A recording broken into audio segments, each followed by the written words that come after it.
Bismillahirrahmanirrahim.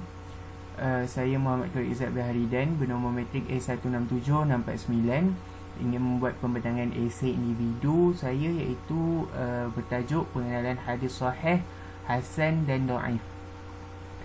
Dalam pengenalan hadis sahih, hasan dan dhaif ini, dalam pembahagian hadis, terdapat dua hadis, iaitu hadis yang diterima dan hadis yang ditolak. Hadis yang diterima terbagi pada hadis sahih dan hasan, manakala hadis yang ditolak termasuk dalam hadis dhaif. Hadis sahih secara definisinya ialah hadis yang mempunyai sanad berhubung daripada seorang perawi kepada perawi yang lain sehingga akhir sanad melalui perawi yang adil dan dhabit. Hadis itu pula tiada syaz dan tidak cacat, iaitu illat. Syaz ialah suatu hadis yang diriwayatkan oleh orang yang siqah tetapi bertentangan dengan hadis yang diriwayatkan oleh orang yang lebih siqah daripadanya, atau bertentangan dengan hadis yang diriwayatkan oleh beberapa orang yang siqah. Illat pula ialah kecacatan yang terdapat dalam suatu hadis yang menjadikan hadis itu tidak boleh diterima. Jadi hadis sahih ini mempunyai beberapa ciri, iaitu sanadnya mestilah berhubung, perawinya mestilah adil, perawi tersebut mestilah dhabit, tidak syaz, serta di situ tidak mempunyai sebarang kecacatan ataupun illat.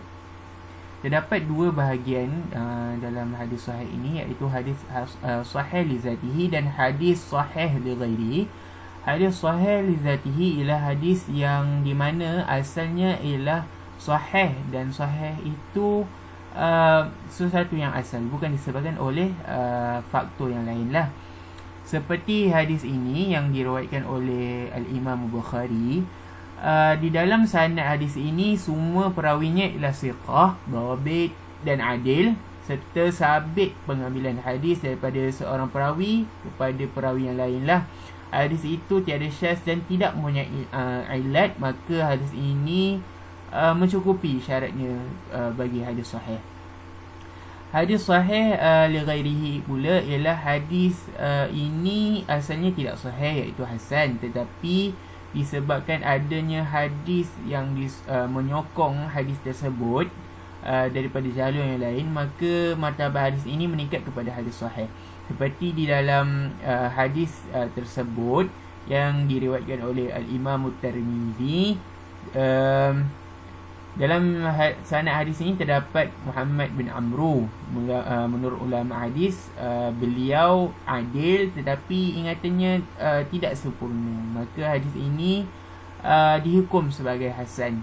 Tetapi terdapat hadis sahih yang lain dan hadis yang seumpama dengannya yang menyokong hadis ini, maka hadis ini meningkat martabatnya daripada hadis hasan kepada hadis sahih li ghairihi. Terdapat beberapa kitab-kitab hadis sahih yang mengumpulkan hadis sahih. Yang terkenal semestinya kitab Sahih Al-Bukhari dan Sahih Muslim. Kita juga mempunyai hadis sahih Ibnu Khuzaimah dan Sahih Ibnu Hibban. Hukum beramal dengan hadis sahih apabila sabit suatu hadis itu sebagai hadis sahih, maka kita wajib beramal dengannya dan boleh menjadi hujah walaupun hadis itu ialah hadis ahad. Kita bergerak kepada hadis seterusnya, iaitu hadis hasan. Hadis hasan secara definisinya ialah hadis yang mempunyai sanad berhubung daripada seorang perawi kepada perawi lain sehingga akhir sanad melalui perawi yang adil tetapi kurang sempurna illat, dengan dan hadis itu tidak syaz dan tidak mempunyai illat. Kita dapat dua bahagian hadis hasan, iaitu hadis hasan li zatihi dan hadis hasan li ghairihi. Hadis hasan li zatihi ialah asalnya hadis itu ialah hadis hasan dan bukan disebabkan oleh faktor-faktor yang lain lah.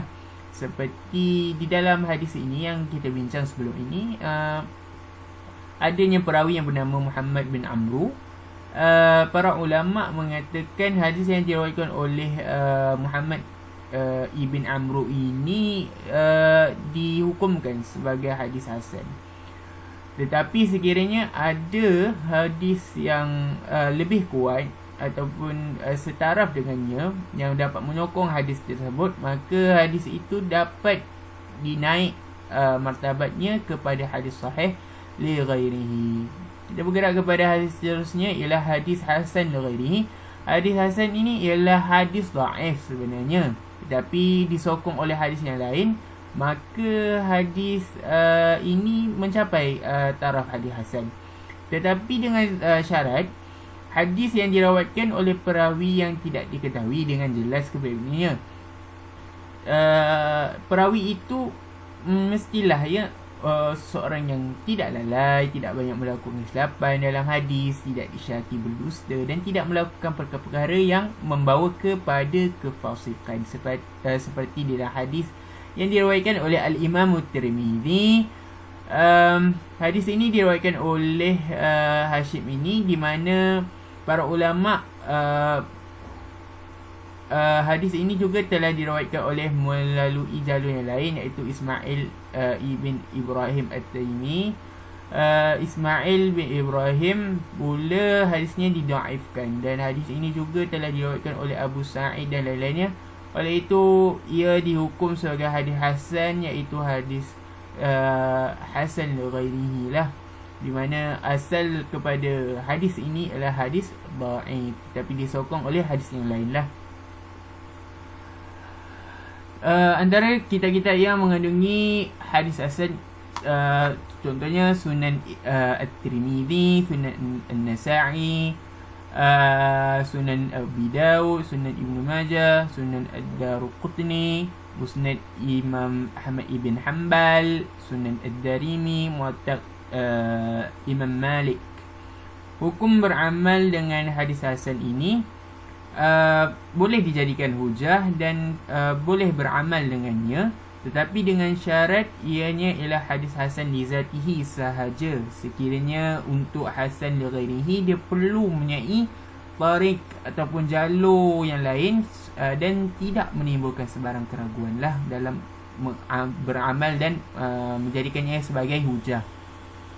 Kita bergerak kepada hadis dhaif. Hadis dhaif ialah hadis yang tidak menghimpunkan sifat hadis sahih dan juga hadis hasan. Maka kita boleh fahamilah dia tidak memenuhi sifat-sifat hadis yang diterima lah apabila gugur ataupun gugur satu ataupun lebih syarat-syarat hadis yang diterima, iaitu sanad yang bersambung, perawi yang adil dan dhabit, dan tidak ada kecacatan.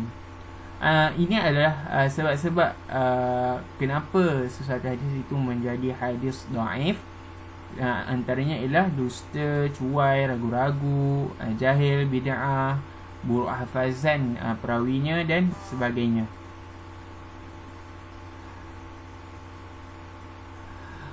Terdapat beberapa pembahagian hadis dhaif, termasuk ia termasuk mursal, munqati', mu'adhal, mu'allaq, mudallas.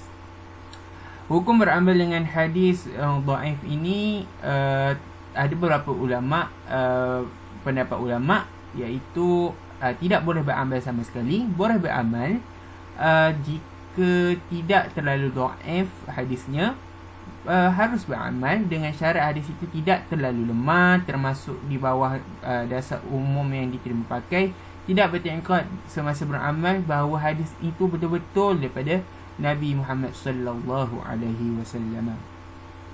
Kesimpulan, terdapat dua bahagian hadis, iaitu hadis yang diterima dan hadis yang ditolak. Hadis yang terima termasuk hadis sahih dan hadis hasan, manakala hadis yang ditolak ialah hadis dhaif.